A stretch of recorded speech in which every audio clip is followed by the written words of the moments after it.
말씀 전하겠습니다. 프랑스 작가 모파상의 단편 소설 중에 진주 목걸이라고 있습니다. 아마 교과서에서도 옛날에 있었던 것 같아요. 읽어보신 분들도 있을 겁니다. 한 여인이 파티에 초대를 받았습니다. 초라한 자신의 모습이 부끄러워서 좀 멋있게 보이려고 친구한테 가서 진주 목걸이를 빌렸습니다. 차고 갔어요. 파티에. 근데 이게 웬일입니까?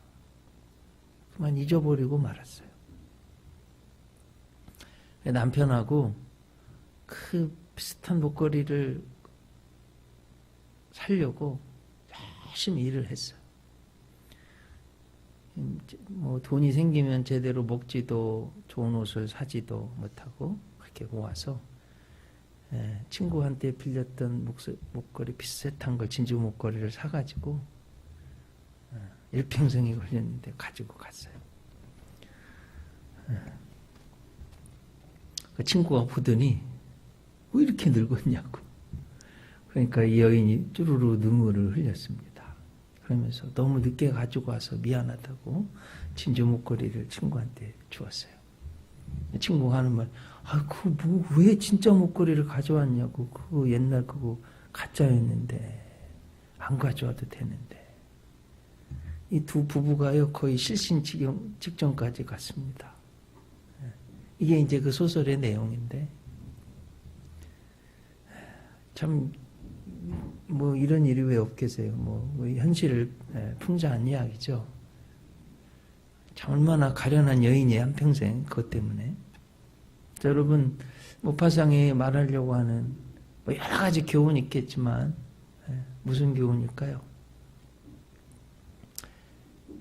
가치를 제대로 알아야 된다는 거예요. 뭐가 가치가 있는지.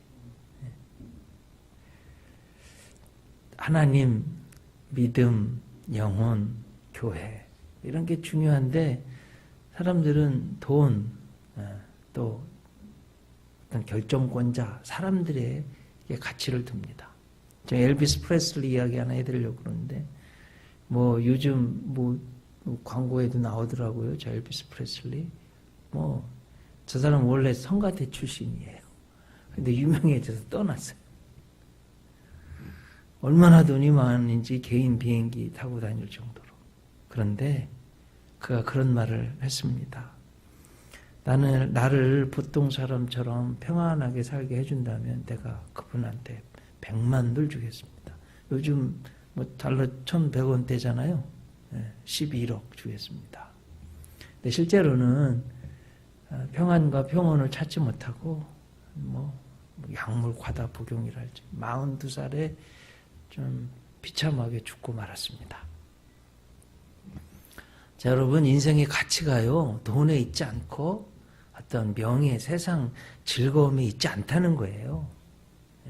자, 오늘 성경은 인생의 가치를 내 삶의 의미를 바로 가르쳐주는 귀한 하나님 말씀이에요. 이제 에베소서잖아요. 에베소는 지금 여러분 지도에 보이시는 것처럼 소아시아, 특별히 7교회에 있었던 그곳의 에베소입니다. 또 굉장히 동서양 문명이 만나는 유명한 도시인데 뭐로 유명했냐면 아데미 신전으로 유명했어요. 세계 7대 고대 불가사의 중에 하나예요. 뭐 자료를 보면 길이가 130m, 폭이 69m, 2m, 그리고 높이가 18m짜리 기둥이 127개나 됐다고 그래요. 그리스 아테네의 파르테논 신전이 유명하잖아요. 그거의 2배보다 컸던 것 같아요. 그러니까 뭐 굉장한 도시고 저 도시에 사도 바울이 3차 선교 여행을 하면서 3년이나 머물렀어요. 목회를 3년, 요즘 시대는 3년은 별거 아닌 것 같지만 사도 바울 시대는 오늘 뭐 고린도에는 6개월, 어느 데는 3개월 이 정도밖에 안 머물렀어도 교회가 세워졌는데 에베소에는 3년 머물렀어요. 특별히 우리 도란노 소원 잘 아시죠? 거기에서 2년 동안 밤낮으로 말씀을 강론했다고 되어 있습니다. 여러분, 사도 바울은 율법에 한 점 흠도 없는 바리새파, 그 얘기는 뭐냐면 랍비라는 거예요. 랍비는요, 성경을 다 외웁니다. 굉장한 구약의 성경의 지식이 있습니다. 그리고 예수님 다메섹도상에서 만나서 구원의 확신이 있는 사람이에요. 사도로 부르심을 받았어요. 공생애 3년의 경험이 없어서 아라비아 광야 3년 동안 정말 학문을 정진했어요. 그 당시 손가락에 꼽히는 세계 최고의 지성 중에 한 사람인 바울이, 영성과 지성을 갖춘 주의 종 사도 바울이 3년이나 목회를 한 곳이에요. 얼마나 하나님의 역사를 하셨는지 바울의 앞치마 손수건을 갖다가 병든 자에게 얹으면 병이 낫고 귀신이 물러가고 이랬던 곳입니다. 사도 바울이 연도를 가지고 예루살렘으로 올라갈 때 잡힐 걸 이미 알고 다시 못 올 줄 알고 고별 설교할 때 장로들이 와서 막 끌어안고 울고 할 정도로 그렇게 따뜻한 그런 사랑이 있었던 교회였습니다. 그 교회에 로마 감옥에 갇혀 있으면서 편지를 쓴 내용이 에베소서입니다. 그러니 사도 바울이요, 얼마나 애정을 가지고 하나님 역사하셔서 썼겠어요? 그런 내용이에요. 그러니까 이제 에베소서의 내용을 보면 하나님의 놀라운 신비의 풍성함, 하나님의 어떤 예언, 예정, 섭리, 그리고 교회의 은총들, 구원받은 사람들, 하나님의 구원의 은총의 그 아주 놀라운 것들, 이렇게 쓰여있는 말씀이 에베소서의 은혜가 가득합니다. 그래서 신학자들이요, 뭐라고 말을 하냐면, 평가를 하냐면, 로마서는 서신서의 보석이라고 한다면, 왕자라고 그런다면, 보석이라고 그런다면, 에베소서는 서신서의 여왕, 이런 별명을 붙였습니다. 유명한 복음주의 신학자, 설교자 마틴 로이드 존스가 에베소서 강해를요 8권이나 써서 냈어요. 그 어느 선교사가 그 교회 다녔는데 선교 나가기 전에 에베소서 강의하고 있었는데 선교 나갔다가 몇 년 뒤에 왔는데도 여전히 에베소서 강의를 하고 있었다고 그럽니다. 그 마틴 로이드 존스가 쓴 책에 보면 이렇게 표현해 놨습니다. 로마서가 복음의 가장 순수한 표현이라면 에베소서는 복음을 가장 숭엄하고 어미롭게 표현한 서신이다. 그렇게. 그러니까 오늘 내용이요, 그런 겁니다. 우리가 예수님 믿어서 구원받았잖아요. 전에는 허물과 죄로 죽었던 너희들, 본질상 진노의 자녀였던 너희들이 이제 예수님 믿어서 구원받았으니 얼마나 귀중하고 값어치가 있느냐. 이 내용이 한마디로 오늘 내용이. 그래서 여러분, 오늘 말씀을 조금 더 이제 깊이 들어가서 보려고 그러는데, 내 존재의 가치가 뭔가? 내 삶의 의미가 뭔가? 하나님이 나를 뭐라고 말씀하시는가? 하는 것을 보려고 그럽니다. 첫째로, 우리는 제작자가 하나님이신 신비한 걸작품이라는 거예요. 여러분, 이걸 꼭 믿으시기 바랍니다. 자, 오늘 본문 10절에 보면 우리는 그가 만드신 바라 이렇게 되어 있어요. 우리는 그의 만드신 바, 이걸 공동번역, 세번역 성경을 보면 우리는 하나님의 작품입니다. 이렇게 작품이라고. 우리 개역개정 사판에는 만드신 바라 했지만 다른 성경의 원어에 더 의미가 가까워요. 세번역, 공동번역이. 우리는 하나님의 작품이래, 작품. 그러니까 여러분, 작품은 귀한 거죠. 하나님이 만든 작품이라는 거예요. 원어에 보면 이걸 포이에마라고 그럽니다. 성상 하땅에 잘 나오는 신목사님 그 교회 이름이 포이에마 교회입니다. 포이에마. 포이에마가 뭔지 아시겠죠? 헬라어로 걸작품, 하나님 작품을 포이에마라고 그래요. 근데 영어 번역이 포이에마에서 번역된 거예요. 포엠, 시라는 소리입니다. 시. 포이에마, 포엠. 이 루트가 어근이 같은 거예요. 그래서 우리는 하나님의 작품인데 그냥 작품이 아니라 걸작품이고 또 더 나아가서 예술성을 가진 작품이다. 이것이 오늘 본문이 우리에게 말씀하는 아주 중요한 거예요. 꼭 믿으시기를 바랍니다. 폴 브랜드라는 유명한 크리스찬 의사하고 제가 좋아하는 필립 얀스가 공저한 오묘한 육체라는 책을 보면 우리 한 사람이 태어나는데 하나님의 놀라운 신비가 있다고 그러는데 그 폴 브랜드라는 의사가 볼 때 우리는 10조 분의 1의 확률을 가진 기적 중의 기적인 생명의 존재들이라는 거예요. 그분 해석에 의하면 한 남자가 평생 정자를 대략 10조 개 만드는데 그 중에서 하나 엄마 태 속에 있는 난자하고 만나가지고 내가 탄생했는데 그건 하나님의 걸작품이라는 거예요. 여러분 요즘 오디션 1000대 1만 해도 1000대 1 그거 어떻게 뚫고 가요?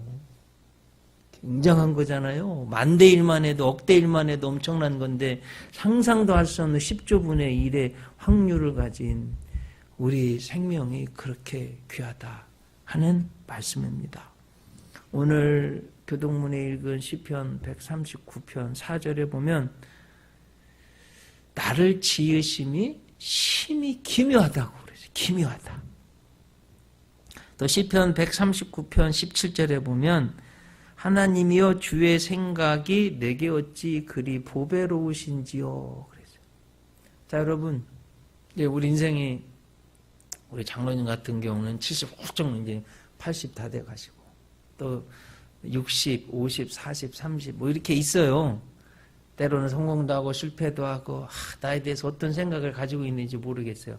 그런데 하나님은 나를 보시는데 나를 생각을 많이 하신대. 하나님이 나에 대해서 생각을 하신대요. 주의 생각이래. 주의 생각. 주의 생각이 우리에 대한 주의 생각이 있으시대. 하나님이 생각하신다는 거예요. 어떻게 생각하신대요? 보배롭다는 거예요. 제 이야기가 아니라 하나님 말씀 그대로 전해야 돼요. 우리 그냥 휙 읽고 넘어갔는데 조금 깊이 곱씹어 보면 하나님이 나를 생각하시는데 보배롭다는 거예요. 이걸 꼭 믿으시기 바랍니다. 예. 그런데 저 자신도 그런 경향이 있어요. 하나님이 나를 귀하다고 부르는데 대부분 사람들이 나를 귀하게 안 봐요. 예. 그렇게 귀중하게 생각하지는 못합니다. 성 어거스틴이 이렇게 말했습니다. 인간은 높은 산, 거대한 바다의 파도, 굽이치는 광물, 저 광활한 우주와 별을 보면서 와 멋있다 감탄을 하는데 그것보다도 훨씬 더 하나님이 걸작품으로 만들어 놓은 우리를 보면서는 나를 보면서는 감탄하지 않는다는 거예요. 이게 대부분 사람들의 경향이에요. 왜 그러냐? 마귀가 그렇게 합니다. 마귀가. 자, 여러분 마귀의 그 꼬드김에 그 완전 마귀의 아마 제가 볼 때 마귀가요 최대의 작전이 하나님이 만드신 걸작품인 나를 별 볼 일 없게 보게 만드는 낙심하게 보게 만드는 작전에 넘어가면 안 됩니다. 아셨죠? 네. 미국 갤럽에서요 그런 조사를 했다고 그래요. 당신 외모에 만족합니까? 여러분 어떤 결과가 나왔을 것 같아요? 남자들은 대략 28%, 여자들은 13%래요. 별로 너무 낮은 거예요. 그러면 바꿀 수 있으면 바꾸겠습니까? 하고 물어봤어요. 어떤 결과가 나왔을까요? 남자는 94%, 여자는 98% 바꾸겠대요. 성경 할 수 있으면 하겠다는 거예요. 깜짝 놀랐어요. 다 바꾸겠다는 거예요. 여자들은 거의가 다. 100명 중에 2명만 빼고는 다 바꾸고 싶다는 거예요. 통계에. 자, 이거 여러분, 이거 정말 저는 이거 잘못됐다고 봐요. 나의 외모, 하나님이 나를 만들어 주신 것, 네? 그리고 내 성격, 내 목소리, 뭐 어떤 내 뭐 머리 색깔 이런 거 말이에요. 그냥 다 바꾸겠다는 거, 이거 잘못된 겁니다. 그래서 하나님이 주신 거 귀하게, 걸작품으로 주신 거 귀하게 아셔야 돼요. 요즘 박항서 신드롬이 생겼죠. 사실은 한국에 갈 구단이 없어서 베트남에 지원했는데 제가 신문 보니까 2순위, 3순위였대요. 근데 뭐에 막 베트남 그 축구 관계자들이 팍 필이 꽂혔는지 아세요? 저 보시라고 키가 작다고. 그래도 한국 국가대표 했다고. 2002년도에도 코치했다고. 베트남 사람들 키 작지 않냐. 나 키 작은 사람들 잘 지도할 수 있다. 이게 팍 먹혔어요. 그리고 가봤더니 여러분 베트남 사람들이 이런 생각이 있다고 그럽니다. 중국에서 조금 뭐라 그럴까 약자들 부족한 사람들을 밀어냈다고 생각해요. 네. 우리 저 남도가 막 옛날에 귀양 보내고 그랬던 거죠. 자존감이 약한 거예요. 국가대표가 됐는데도 베트남 국가대표들이 자존감이 약해요. 가보니까 그렇대요. 네, 신문을 보니까. 여러분 이 박항서 집사님이에요. 독실해요. 국민일보에도 나오고 제가 다 읽어봤어요. 중요한 시합 가기 전에 교회 가서 막 뜨겁게 부르짖어서 기도한다는 거예요. 시합 중에도 막 위급한 상황이 있으면 막 열심히 응원도 하고 지지도 하는데 막 달려가서 벤치에 앉아가지고 막 기도해요. 여러 번 봤습니다. 막 가서 기도해요.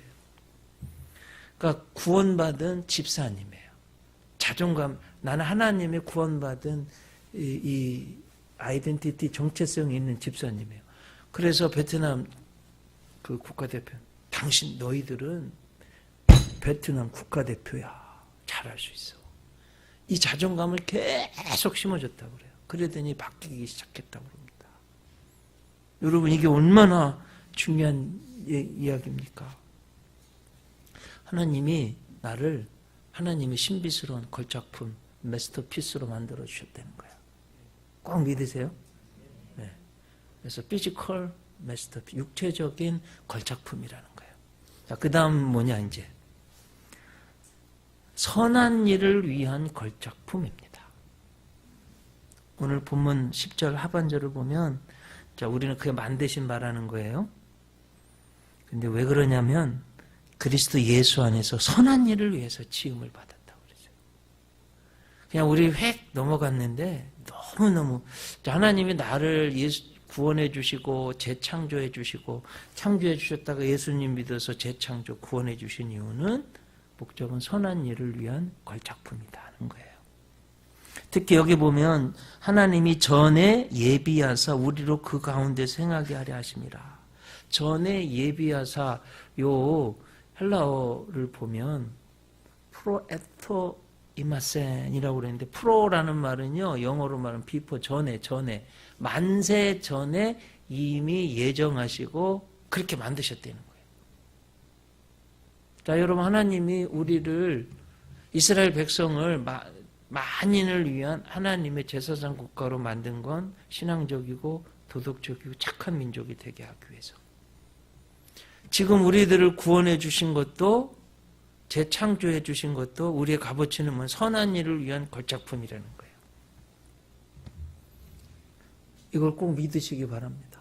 감리교 신학대학 신약 교수인 조경철 교수님이 이거에 대한 소논문을 쓴 걸 제가 그 한 부분을 읽고 굉장히 은혜 받았어요.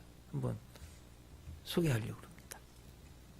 하나님께서 우리를 새롭게 창조하시기 전에 이미 새 창조된 사람들이 살아갈 생명의 영역으로 선한 행위들을 마련해 놓으셨다. 이해되시죠? 네. 마치 바다를 먼저 만들고 후에 물고기를 만든 것과 같다. 이는 우주 만물을 먼저 창조하고 난 후에 그 삶의 터전에 사람을 만들어 놓았다는 처음 창조 이야기를 연상케 한다. 이는 선한 행위를 하는 것은 그리스도인들에게 하나의 임의적인 가능성이 아니라 절대적인 필연성을 말하는 것이다. 자연 만물을 떠나서 인간이 살 수 없듯이 물고기가 물을 떠나면 죽듯이 그리스도인이 선한 행위를 떠나면 더는 하나님이 새롭게 창조하신 새 사람이 아니다. 너무나 중요한 말이에요. 우리를 하나님이 새 창조 구원해 주셨는데 왜 그래요? 선한 일을 하기 위해서 그렇게 만들어 주셨다는 거예요. 선한 일을 그러면 안 한다면 그건 더 이상 새로운 사람이 아니라는 거예요. 자, 여러분, 이것이요 우리를 향하신 예수님 교훈의 핵심 중 하나예요. 구원받아 새로 지음받은 우리는 착하게 살고 선한 일을 위해서 지음받았다는 거예요. 작년 우리 교회 표 마태복음 5장 17절 이같이 너희 빛을 사람 앞에 비추게 하여 저희로 너희 착한 행실을 보고 하늘에 계신 너희 아버지께 영광을 돌리게 하라. 이게 우리 예수 믿는 사람들이 꼭 해야 됩니다. 여러분 착하게 사세요. 악다구리 부리지 말고 막 욕하지도 말고 막 갑질하지 마시고 아셨죠? 네, 착하게. 자, 우리 성경에는 선한 일 이렇게 단수로 나와 있는데 원어에는 복수입니다. 선한 일들. NIV 영어 성경도 보면 good works. 그래서 복수로 나와 있어요. 선한 일들을 하라는 거예요. 선한 일들. 선한 일들 많이 하시라는 말씀입니다. 예. 에베소서에 선한 일들 몇 가지 나왔어요. 소개해 드릴게요. 에베소서 4장 28절. 도둑질하는 자는 다시 도둑질하지 말고 돌이켜 가난한 자에게 구제할 수 있도록 자기 손으로 수고하여 선한 일을 하라. 열심히 일하는 거 이게 선하다는 거예요. 그래서 여러분 맡겨진 일 뭐든지 열심히 성실하게 하시기 바랍니다. 그게 우리 그렇게 걸작품으로 만들어 주신 거예요. 에베소 6장 7절 8절. 기쁜 마음으로 섬기기를 주께 하듯 하고 사람들에게 하듯 하지 말라. 이는 각 사람이 무슨 선을 행하든지 종이나 자유인이나 주께로부터 그대로 받을 줄을 알미라. 뭐라든지 주님 사람에게 하듯 하지 말고 주님께 하듯 하라고 그러고요. 그게 종이라 할지라도 주님께 하듯 잘하라는 거예요.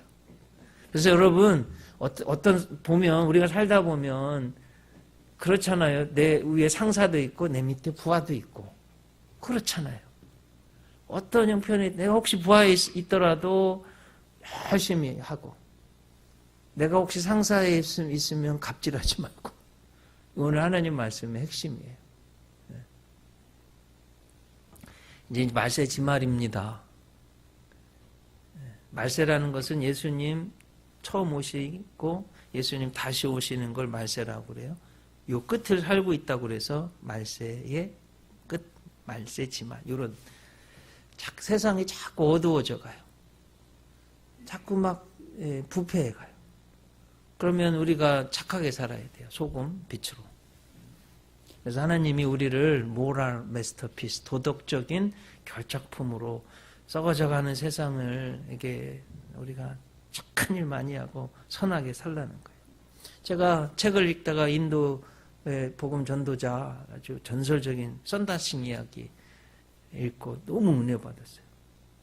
인도가 히말라야 근처에 있잖아요. 북쪽에 산을 넘어가는데 친구랑 같이 저 앞에 누가 푹 쓰러져 있네요. 굉장히 추워서 가본 얼어 있어요. 썬다싱은 야 이거 구원해 줘야 된다. 근데 이 친구는 야 우리 이 산을 넘어가려면 이 사람 데리고는 못 간다. 나는 못 하겠다. 가버렸어요. 썬다싱은 그 버려진 사람 선한 사마리아인의 비유 아시죠? 업고 가는 거예요. 너무 힘들어서 땀 뻘뻘 흘리는데 여러분 사람 어른 몸 녹이는 건 사람 몸으로 녹이는 거잖아요. 막 땀 나가지고 업혔던 사람이 깨났어. 보니까 너무 막 자기 때문에 힘들어하니까 내가 이번에는 업어준다고 서로 업거니 이렇게 하다가요 넘어갔어 산을. 근데 가보니까 먼저 간 친구가 쓰러져서 죽어 있는 거예요. 이 실화입니다. 자, 여러분 착한 일 해야 돼. 착한 일. 선하게 살아. 하나님 그거 기뻐하시는 거예요. 요즘 세상이 너무 삭막해가지고 누가 어려운 일 있으면 막 해코지 당할까봐 이게 막 가서 안 도와줘요. 여러분 그러지 마세요. 저 한 2주 전에 심야기도 마치고 집에 가는데 저 한밭대 뒷길로 가거든요. 근데 오토그란데 큰 길 가기 전에 조그만 거기에 누가 쓰러져 있는 거예요. 집사람이 여기 사람 쓰러져 있어. 그래가지고 차를 돌려서 와서 아무도 없는데, 뭐 심하게도 맞추고 가니까 10시도 넘은 거잖아요. 갔더니 이 영하 날씨에 막 얼어 있어, 손이 얼어서 부어 있어요. 막 깨웠어요. 술을 너무 많이 드신 거예요. 그래가지고 911 불러드리냐, 가족들이 전화기 못 만지게 하고, 그럼 빨리 일어나시라. 이렇게 세워서 저랑 집사람이 부축해서 이제 가는 거예요. 나 여기 집이라고, 어떻게 하는데 집이라고. 그러면 찾아가 보시라고. 근데 이제 그렇게 하는데 고등학생, 여학생이 2명이 붙어서 이제 어른들이 하니까 자기들과 뭘 도울 거는 졸졸 따라오면, 야, 너네들 너무 착하다. 내가 요즘에 이런 학생들 못 봐. 너 혹시 교회 다니? 예, 교회 다녀요. 그렇구나. 나는 목사다. 잘 다녀라고. 이 양반이 술 취한 중에도요, 그 문을 삥삥삥 누르더니 같은 빌딩에 살았어요. 학생들 꼭대기층에 산다. 잘 좀 모시고 가라고. 그렇게 해서 가는 길에 쓰러져 있던 분 도와드렸어요. 제가 몇 번 목회하면서 몇 번 그런 적이 있는데, 여러분 어려운 사람들 도와주면요, 그 봉사할 때 마더 테레사 효과 아시죠? 막 속에서 암도 이기는 그런 면역력 막 세포가 막 효소가 막 살아난대요. 고린도전서 6장 19절. 너희 몸은 너희가 하나님께로부터 받은 바 너희 가운데 계신 성령의 전인 줄을 알지 못하느냐? 너희는 너희 자신의 것이 아니라 값으로 산 것이 되었으니 그런즉 너희 몸으로 하나님께 영광을 돌리라. 피값으로 사신, 좀 있으면 다 하나님의 걸작품이니까 너희 몸으로 하나님께 영광을 돌리래요. 착한 일 하라는 거예요. 이제 마지막 셋째, 우리가 어떤 가치를 가지고 있느냐. 예수님 자리인 영원한 걸작품이라는 거예요. 오늘 4절부터 9절까지 보면, 오늘 읽었으니까 제가 8절, 9절 옛날 버전으로 암송하고 다닌다. 너희가 그 은혜를 인하여 믿음으로 말미암아 구원을 얻었나니 이것이 너에게서 난 것이 아니요 하나님의 선물이라. 행위에서 난 것이 아니니 이는 자랑치 못하게 하려 함이니라. 하면서 우리가 이제 영적으로 예수님 자리인 영적인 구원자라는 마스터피스라는 거예요. 스피리추얼 마스터피스. 영적인 걸작품이라는 거예요. 구원받았다는 겁니다. 얼마나 감사한 거예요, 여러분. 그런데 어디서부터 구원받았냐 하면, 예수님 믿기 전에 우리의 죄 많고 타락하고 저주 가운데 있었던 그런 운명을 오늘 성경은 7가지로 말씀하고 있어요. 한번 보세요. 2장 1절에는 허물과 죄로 죽었던, 2절 상반절에 보면, 끝에 보면 이 세상 풍조를 따르고, 세상 풍조를 따랐대요. 세 번째 2절 중반절에 보면 공중의 권세 잡은 자 따랐으니, 공중의 권세 잡은 자는, 자 여러분 보세요. 하늘이 새 하늘이에요. 우리 대기권의 하늘, 하나님 계신 하늘, 헤븐. 요 사이를 스페이스, 공중이라고 그래요. 그래서 요 사이 있고 권세 잡은 마귀 사탄이에요. 그 마귀 사탄을 따랐다는 거예요. 세상 대부분의 사람들이 마귀 사탄을 따르고 있습니다. 네 번째 2절 하반절에 보면 불순종의 아들들 가운데 불순종에.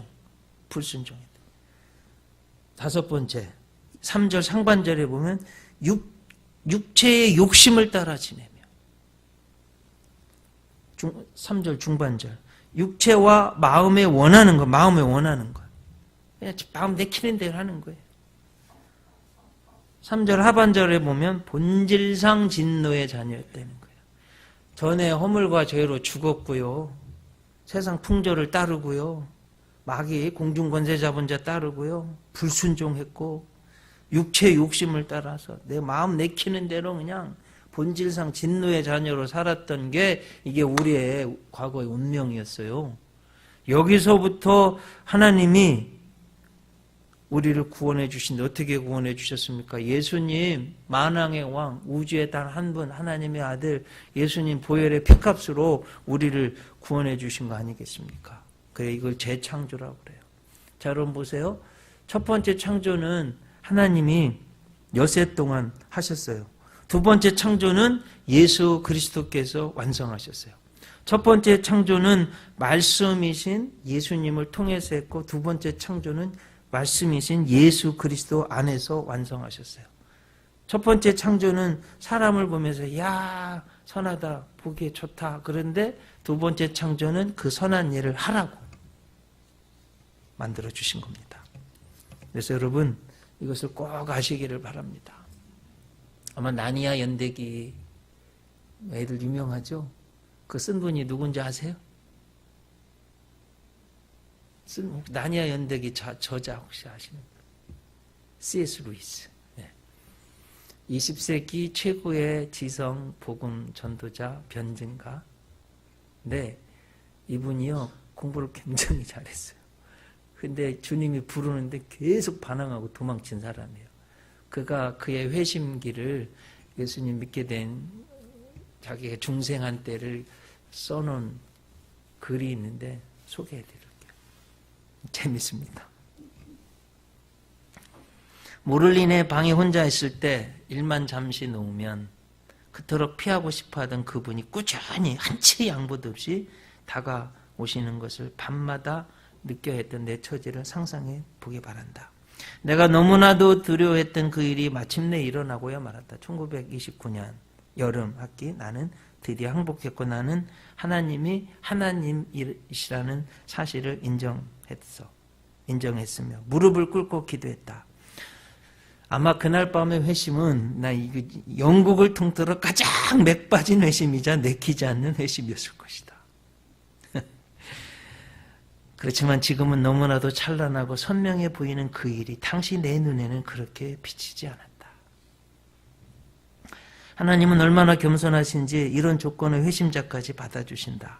성경에 나오는 탕자는 그래도 제 발로 집을 찾아갔다. 그러나 끌려가는 와중에도 발길질을 하고 몸부림을 치고 화를 내면서 사방을 두리번거리며 도망갈 기회를 찾는 탕자에게도 하늘의 높은 문을 활짝 열어주시는 그분의 사랑을 누가 찬양하지 않으랴. 끌고 오라는 것은 악한 사람들이 너무 남용한 탓에 듣기만 해도 몸서리가 쳐지는 말이다. 그러나 제대로 이해하기만 한다면 이것이야말로 하나님의 자비를 깊이를 잴 수 있는 말이 아닐 수 없다. 하나님의 준엄함은 인간의 온화함보다 따뜻하다. 그의 강요는 우리를 해방한다. 그래서 그냥 도망치고 안 믿으려고 뺀질대고 했던 C.S. 루이스 최고의 지성 찾아가셔서 우리 주님이 그를 구원하시고 변화시킨 간증이에요. 그리고 이 사람이 이렇게 구원의 확신을 가지고 그 뒤에 쓰기 시작한 책들이 주옥 같은 책들이 나왔습니다. 미어 크리스찬티라는 저 이제 신학교 때도 읽었는데 순전한 기독교 우리말로 번역됐어요. 꼭 좀 한번 읽어보세요.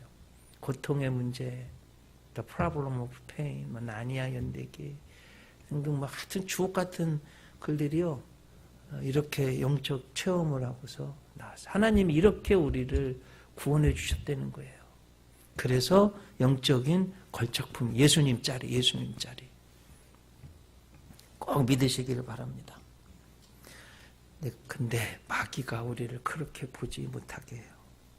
어그러지고 실패하고 별 볼 일 없어 보이게 하고 그래서 좌절하게 하고 막 나는 너무 문제가 많은 사람이야 막 이렇게 보게 하고 여러분 그렇게 보지 마세요. 이 세상에서 가장 사랑해야 될 사람이 있다면 나 자신인데 평생 나를 어떻게 볼 것인가 가지고 여러분 그렇게 살아가잖아요. 근데 대부분의 사람들이요 가장 사랑해야 될 나 자신을 사랑하지 못하고 병들어 있고 그래요. 그래서 이런 사탄이 좋아하는 가치관을 찾아내서 여러분 치유 받으셔야 됩니다. 근본적으로 이렇게 나를 육신의 눈으로 보면 부족하죠. 근데 하나님의 눈으로 보면 나는 존귀한 자, 걸작품이에요. 그런 자신감을 가지고 좀 사시기 바랍니다. 그렇다고 교만해지라는 말씀은 아니고요. 박항서 감독이 집사님 했던 것처럼 별 볼 일 없어 보이는 그 축구 선수들 베트남 국가대표야. 우리는 예수님 짤이야. 천국 갈 사람이야. 이따위 시시한 유혹에 안 넘어갈 거야. 이렇게 살아야죠. 네? 우리는 선한 일을 위해서 창조받은 거야. 나 수술하지 않아도. 여러분 모르겠어요. 쌍꺼풀 수술 이런 건 필요할지 모르는데 막 너무 큰 수술 안 하셔도 괜찮아요. 그냥 생긴 대로 사세요. 네. 그거 멋있는 거예요.